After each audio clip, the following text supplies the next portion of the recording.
Hello বন্ধুরা, আজকে তোমাদেরকে দেখাবো বাটি সাপটা কীভাবে তৈরি করতে হয়। তার জন্য একটা নারকেল ফাটে নিয়েছি, তার ভিতরে একটা ছোট্ট গাছ হয়েছিল, সেটা বের করে নিয়ে নারকেলটা ভালো কুড়িয়ে নিচ্ছি। তারপরে চালটা ধুয়ে নিয়ে চালটা মিক্সিতে দিয়ে চালটাকে একদম মিহি করে বেটে নিতে হবে।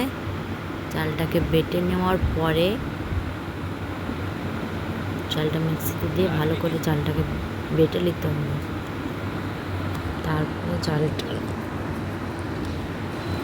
তারপরে ওই চাল বাটাটার মধ্যে অল্প করে একটু ময়দা আর পরিমাণ মতন নুন দিয়ে ভালো করে চাল বাটাটাকে ফেটে নিতে হবে। এদিকে নারকেলটা বসিয়েছিলাম, সেই নারকেলটা একটু চিনি দিয়ে নেড়ে নিতে হবে। ভালো করে লেগে যায়, বসে গেলে আর তুলতে পারবে না। অল্প করে একটু তেল নিলাম, কড়াটা গরম হওয়ার জন্য একটু বেশি করে জ্বালুন দিয়ে দিচ্ছি। এরপরে জ্বালুনটা আমি আঁচটা কমিয়ে দেব, কারণ বেশি যদি আঁচ থাকে তাহলে ওটা বসে যাবে। এরপরে এইটা যে থেতো করে রাখছিলাম কলা ডাঁটাটা, এইটাতে এই তেলেতে দিয়ে কড়াইতে দিলাম। কড়াইটা যেন হালকা একটু তেল হয়, বেশি যেন না তেল হয়।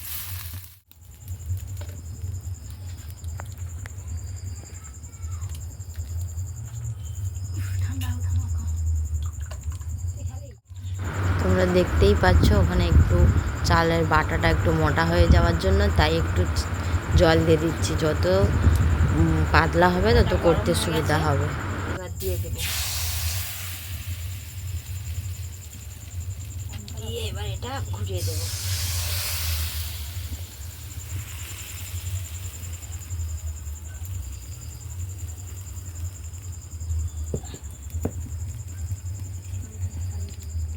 দিয়ে সেই ভেজে রাখা নারকেলটা মাঝে দিয়ে দেব।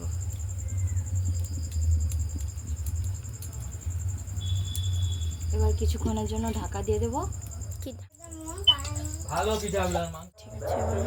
প্রথমে কলা ডাঁটাটা দিয়ে হালকা করে তেল দিয়ে দিলাম,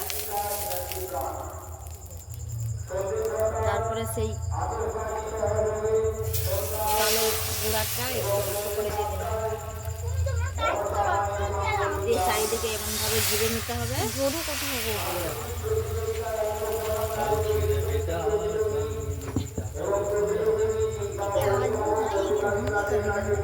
এর মাঝে একটু নারকেল দিয়ে দিতে হবে, দিয়ে ঢাকা দিয়ে দিতে হবে। একটু সময় হোক, তারপরে দেখাচ্ছি। এরপরে আস্তে আস্তে চারিদিক থেকে তুলবো।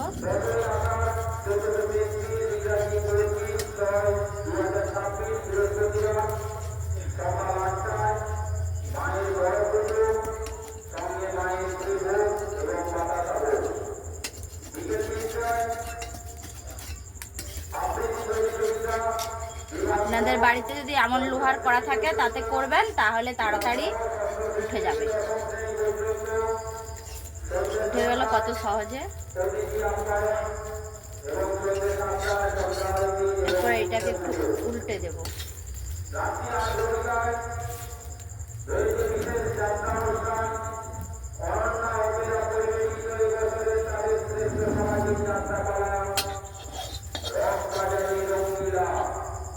দেখতে পেয়েছেন কতগুলো করবেন।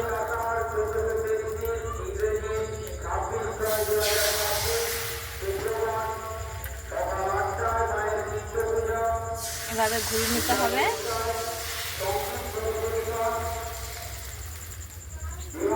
ঘোরানোর পরে এর মাঝে নারকেল দিয়ে দিতে হবে, দিয়ে ঢাকা দিয়ে দিতে হবে। খুলে একটু সময় থাকুক, তারপরে তুলবো। দেখতে পাচ্ছেন এইদিকে এক পাট মুড়তে হবে, আর এইদিকে এক পাট মুড়তে হবে।